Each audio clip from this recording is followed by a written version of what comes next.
So this is actually built in 1940. And if you'll notice, from the firewall back, it looks like a cord. There's a reason for that, because in 1937, when Cord went out of business, Hupmobile bought the body dies from Cord. So from the firewall back, it's all Cord. So they were in trouble financially. And Graham was in trouble financially, but they had a new factory. So they went into partnership on this car. They had 2 assembly lines and 2 different cars came down. The Graham got a supercharged engine and they called it the Hollywood Graham. They made about 1,500. And this was the Hupmobile came down and put a Hupmobile engine and they made 319.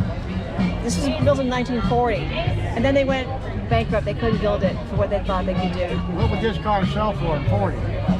Do you know? I have no idea. But what they didn't sell in 40, they retitled as 1941s, which would so put you in jail right now. Not then. So there's about 35 left. It was a project of him and his dad. His dad was a dentist. His grandfather owned Hupmobiles, his father owned Hupmobiles, and he learned to drive on Hupmobiles. So this was a father-son project. His father passed away, unfortunately.